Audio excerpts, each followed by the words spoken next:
পিঠের উপর নিজের শরীরের চেয়ে দ্বিগুণ ওজনের বোঝা, সেই ভার সামলাতে সমস্ত শক্তি দিয়ে রশি আঁকড়ে ধরার আপ্রাণ চেষ্টা। তপ্ত রোদে পুড়ে টমাটে হওয়া পিঠ বেয়ে গড়িয়ে পড়ছে নোনা ঘাম, চোখে মুখে জমাট বদ্ধ ক্লান্তি, তবুও এক মুহূর্ত থামার জো নেই কারো। কারণ চাকতাই খাতুনগঞ্জের এই লড়াকু মানুষগুলো থমকে দাঁড়ালেই থমকে যাবে বাংলাদেশের অর্থনৈতিক চাকা।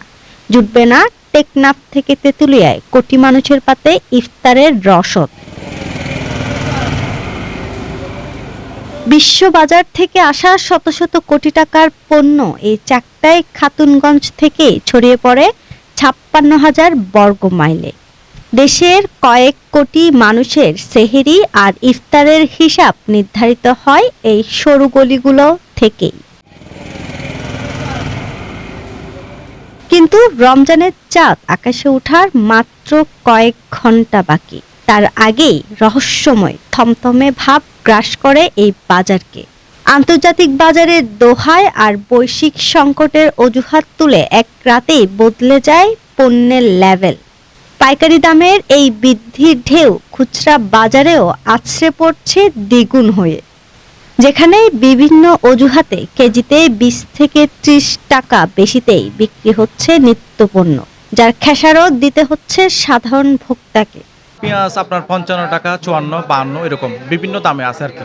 মূলত বাজার বেড়ে গেছে, যেখান থেকে আসে এই পেঁয়াজগুলো ওখানে বেড়ে গেছে। কাঁচামাল কোন সময় কিরকম হবে এটা ১ টাকা এদিক সেদিক হয়ে যেতে পারে যে কোনো টাইমে। কাঁচামাল তো এগুলো তো আপনার কালকে কি হবে এটা আজকে বলতে পারবো না। রসুন আছে, রসুন চাইনা রসুন আর কি ৬০ থেকে ৭০ টাকা। ছোলার দাম হচ্ছে এখন ৭২-৭৩ টাকা। না, রমজান ঢুকার পর আশা করি দাম বাড়বে না। হ্যাঁ, যথেষ্ট পরিমাণ মজুদ আছে, দাম বাড়ার কোনো সংখ্যা নেই। মজুদ ভালো আছে, দাম বাড়ার কোনো সংখ্যা নেই। মটরেরও দাম কম, মটর ধরেন ৪৬ টাকা ৪৭ টাকা কেজি এরকম পাইকারিতে বিক্রি হচ্ছে আর কি।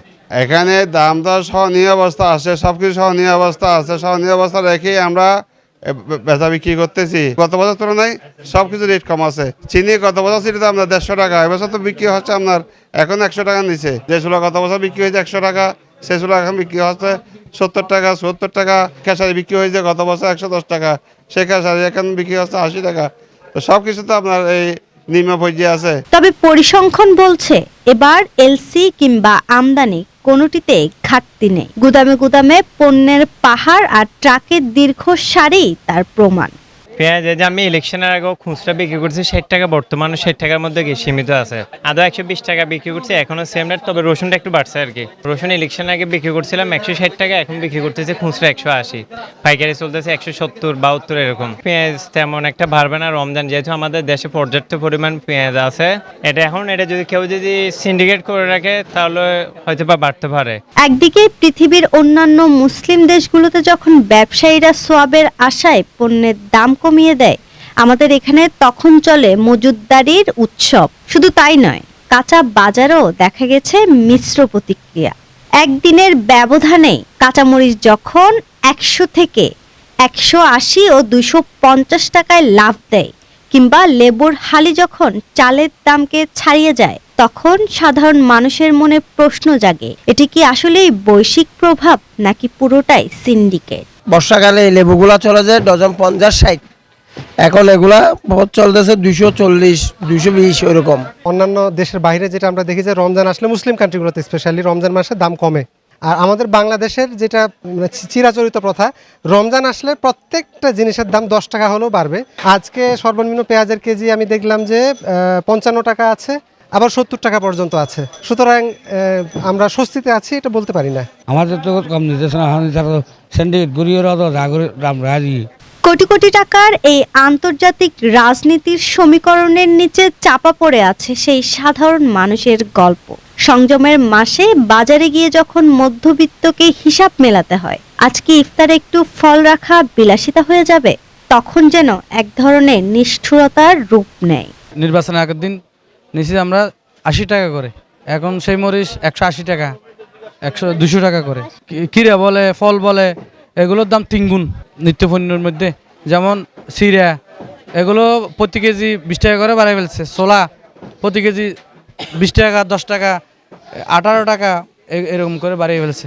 তাহলে এটা আমাদের জন্য জনমনে স্বস্তি না, এটা যন্ত্রদায়ক মনে করি।